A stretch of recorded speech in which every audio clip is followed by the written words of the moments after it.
Hey guys, welcome back. So today we're downrange with Ballistic Bob. If you go back almost a decade in our videos, we broke out Ballistic Bob. Actually, this is one of his relatives because Ballistic Bob has left us. But Ballistic Bob was introduced for our body armor testing, and we're going to use Ballistic Bob again, or at least his sibling. So on Ballistic Bob, we have a Condor vest with RMA body armor in the vest. Now we have a plate in front and we have side plates installed in the vest as well. We don't have a back plate because we don't need it for today's demonstration. What we're going to do is Ballistic Bob is kind of at a bladed angle to the shooting shack, about like this, okay? Not quite square. And why are we out here today? Well, what we want to show you is that body armor certainly has its applications, especially plate armor. Plate armor is what you use to stop rifle rounds. Handgun rounds can be stopped by smaller, lighter, thinner, easier to wear, soft armor. So when you wear plates like this, you're strapping on extra protection, but you're also adding a lot of extra weight unless you spend thousands of dollars on super lightweight body armor. So the average user is going to have something like this, which is very similar to a SAPI plate if you served in the military. This plate only protects your vitals from a straight-on shot. If you're at any angle or a round hits somewhere outside of the armor, you could be in serious problems or be in serious trouble. And that means if you hit them here, it could easily kill you. Hit you here, major artery, could easily kill you. Hit you anywhere here in the pelvic girdle, could easily kill you, certainly disable you. So there's a lot of areas where it won't protect you. But what we want to do today is twofold. We're going to use Grandpa's sniper rifle, a deer rifle, just a regular run-of-the-mill bolt action Browning X-Bolt. And that's chambered at 6.5 PRC. We've demonstrated that this RMA armor can stop the 6.5 PRC very easily. And then we're going to take an AR-15, in this case an LWRC rifle, and we're going to just shoot some 5.56 rounds at it using a Wraith 4K optic, which we can record through and show you what my holds are. And we're going to use a precision rifle to take precise shots. And then we're going to use a rifle, fire off 10 rounds, just kind of holding center of mass, and see where those 10 rounds hit.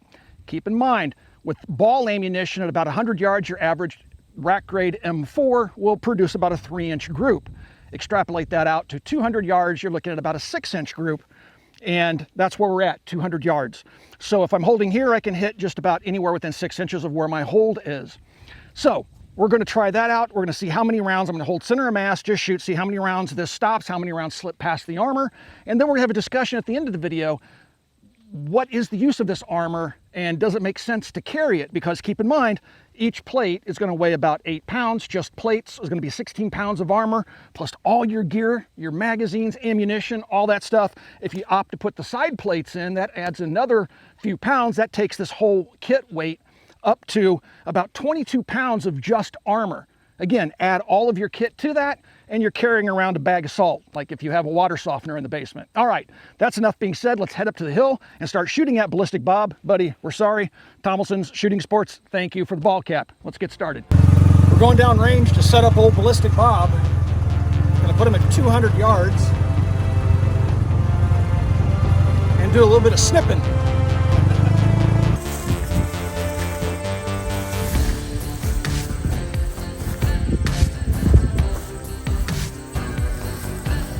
All right, big guy, you got this. Where'd his head go? We lost his head.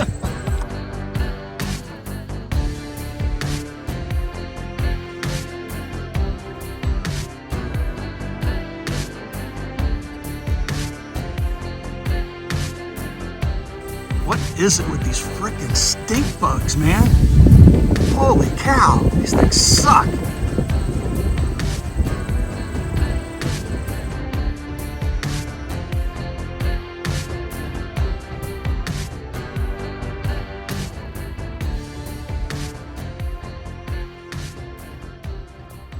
This is one of my mini hunting rifles. This is a Browning X-Bolt and it chambers 6.5 PRC. This is an outstanding cartridge. We've done videos on it before. So on the end, I have a Griffin Armament 6.5 Explorer suppressor. And on top, just a Leupold scope. I'm gonna load the 3 rounds into the magazine. It only holds 3 rounds. It's a little rotary mag.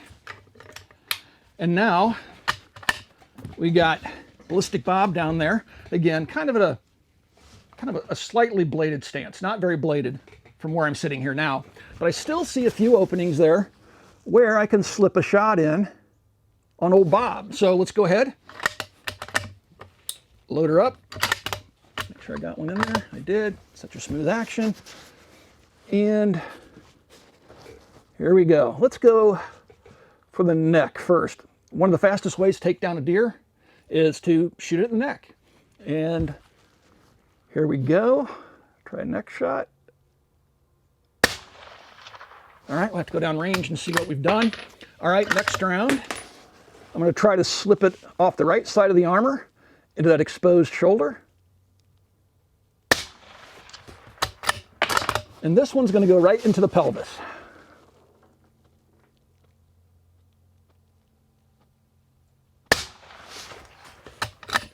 All right, so 3 shots on Ballistic Bob trying to get around his body armor. So let's run down range and see if I was successful.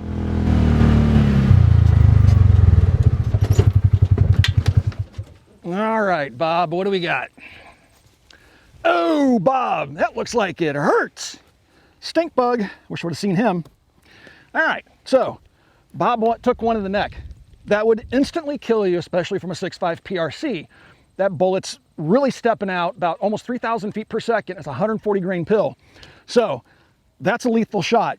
Over here in the shoulder, hit right about here. Behind me, I have a shoulder blade. And then of course we have a major artery that runs through the arm right underneath about where that bullet hit. You would lose the function of that left arm, may even lose the left arm, and you might probably bleed out from that wound. Down here, try to get just above his junk, hit him in the pelvis, and that would have shattered the pelvis and definitely taken him out of the fight, and without immediate medical attention would probably kill Ballistic Bob. So what can we do now? Let's blade him a little bit more because he is pretty much on a straight on stance. Let's blade him a little bit more.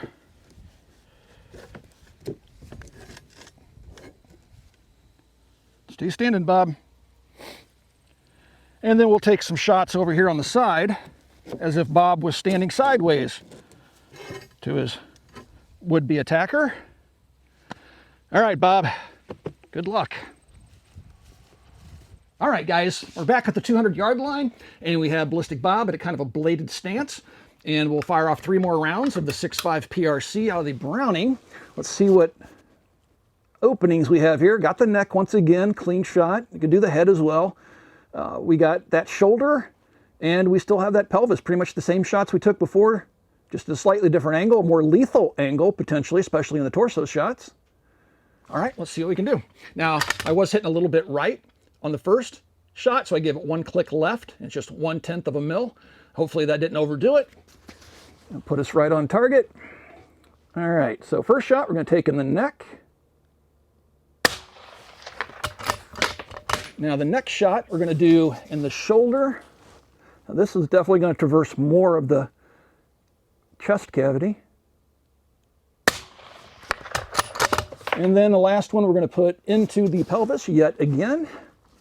Make old Bob a gimp. I could probably go through his hand and get his pelvis. Let's just shoot him in the pelvis. All right. Let's go see what shape old Bob is in. So what did you do for work today, honey? Well, we were shooting a dude in the neck and the shoulder and the hips. Had a really interesting day at the office.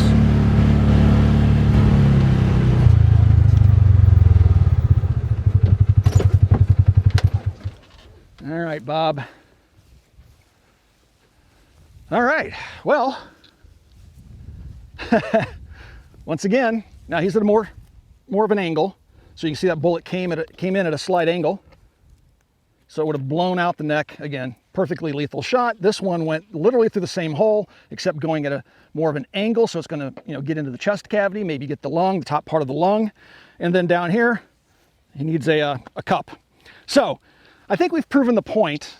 Bob has taken every round that I fired at him from a deer rifle at 200 yards. Now this could be done at further ranges still. That rifle's more than capable of putting that bullet where I want it, out to 500 plus yards. So now we're going to turn Bob back towards the shooting shack a little bit. Look, his torso turns. Come on, Bob. And what we're going to do now is he's more on a straight on stance, and we're going to take the LWRC AR-15, kind of like an M4 rifle, and we're going to shoot Bob. I'm going to kind of hold high center of mass and fire 10 rounds. Keep in mind that group size could be about that big. I'm going to see how many of those shots I'm just going to take off the cuff, just, you know, fast. It will be from a rest, but just a fast 10 shots as if a bad guy was walking across the field. All right, we're going to see how many of those are stopped by the plate in here and how many of them slip past the plate and actually hit flesh. All right, so we've taken cover behind this log pile and we're 200 yards from Ballistic Bob. I'm going to rest the rifle on the backpack, make this a little bit more interesting. Not such an easy shot. And I'm going to fire 10 rounds of 55 grain Norma. We'd like to thank our friends over at Norma for supplying the ammunition to the channel free of charge. And we're going to set the recording on the Wraith. If you would like to pick a Wraith up, you can swing by primaryarms.com, and they do sell the Wraith optics over there. These little 4Ks are pretty cool. It looks like it's recording. Let's take our 10 shots on Ballistic Bob.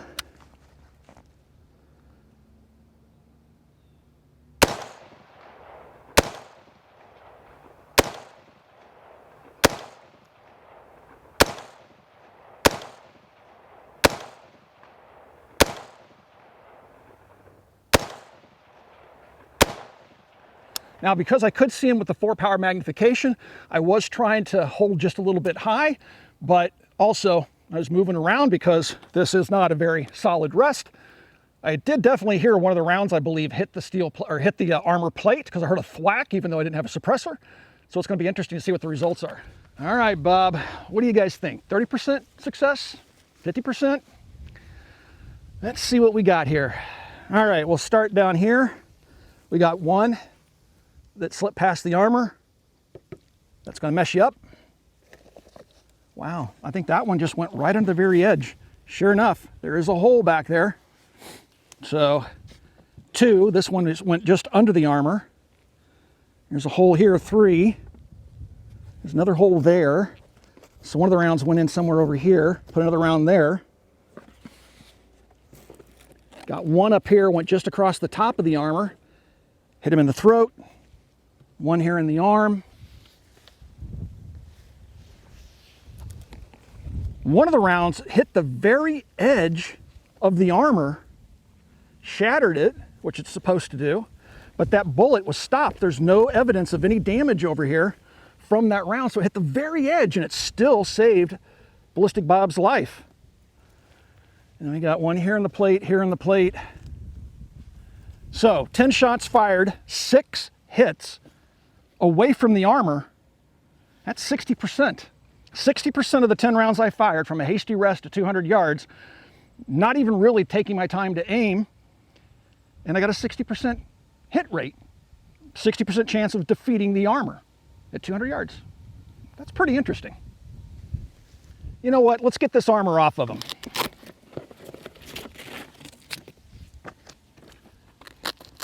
Yeah, I'll just leave that there.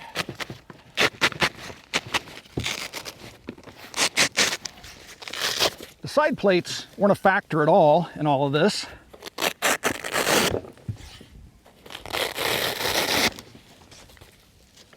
All right, Bob, forgive me.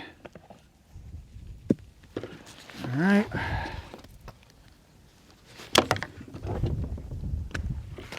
Let me just double check for wounds. All right, so of the rounds that hit the armor, none of them penetrated. That's expected. Confirm our hit count. 1, 2, 3, 4, 5, 6. Yep, 6 of them slipped past the armor. Now it looks like it was hitting just a little bit right because a couple of them went off the right side, went right through the trap. That looks like a muscle hit. This arm is done. It went right through the elbow. You just lost that left arm. Abdomen, that's going to hurt. It's going to take you out of the fight. That's going to take you out of the fight. All right, 60%. That's higher than I expected. I expected the armor to stop a little bit more, and he's not as broad chested as I am. These plates cover even less surface area on me.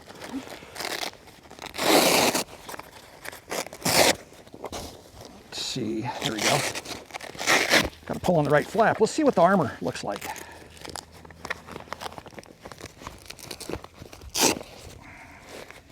Got to be careful when you're dealing with this stuff, guys, because it's sharp as glass. All right, so there we have the hits. You can see little tiny pinholes. 1, 2, 3, 4, 5, 6. That doesn't make sense. 1, 2, 3, 4, 5. That doesn't add up to 10, does it? I'm miscounting, I must be. 1, 2, 3, 4. There can only be 4, so maybe it's 1, 2, 3, 4. That's what it is. That's it. It's hard to tell with all the spalling. The spalling came out. So there's 4 here, 6 there. 1, 2, 3, 4, and I can feel the divots. Okay, so that makes sense. 4 rounds. And no penetration. And this stuff is really affordable. That's what's amazing. We do have a link in the video description below. If you use the code MAC, M-A-C, at checkout, you can save an additional 5% on this armor. He's behind me, isn't he? Dang it, Bob, I tell you not to do that. All right, body armor, plate armor. Does it serve a purpose? Absolutely. As Clint Smith famously said, if the person shooting at you is accurate enough to actually hit the armor, armor's a great thing. What we saw this afternoon was a rifle that was kind of sort of zeroed with the 5.56 AR-15. And because it was kind of sort of zeroed, it actually was shooting a little bit right, and that being unzeroed played to my favor because those right falling shots hit him in the side, hit him in the arm, and stuff like that. So we saw a 60% success rate of actually hitting Bob and defeating the armor, shooting around the armor. Keep in mind, everybody's a little bit different in size and girth, and armor plates are going to come in multiple sizes, but what they protect is going to vary. But also keep in mind, the threat protection is primarily intended for squared off adversaries, right? So like in breaching, if you kick in a door or you're doing CQB and you're close to the bad guy, then that armor makes even more sense because short range and people tend to shoot at the center of the threat that they're facing. And so that armor is more likely to help you. Out here at 200 yards, you wouldn't even know there was somebody up on the hill with you in your crosshairs. And so that changes the dynamic, right? So does armor have its place? Absolutely. Now there's other options. Some people might opt to save 20 pounds and not carry armor and just use a chest rig and carry ammunition, and opt instead to be light on their feet, nimble, fast, easily get to cover and you know, back up on your feet and stuff like that to move around in various areas and just totally forego the armor. So it's just kind of a philosophy that you have to figure out for you yourself and what you want to use the armor for. But when it actually does get hit by a bullet, the armor always actually stops it. The one that really surprises me is this one right here. The fact that it just nicked the edge. I would expect that spalling to come back and at least damage Ballistic Bob in the shoulder somewhat, but it didn't. It totally stopped that threat. Pretty cool stuff. All right, guys, if you want to pick up some RMA armor, again, there's a link in the video description below.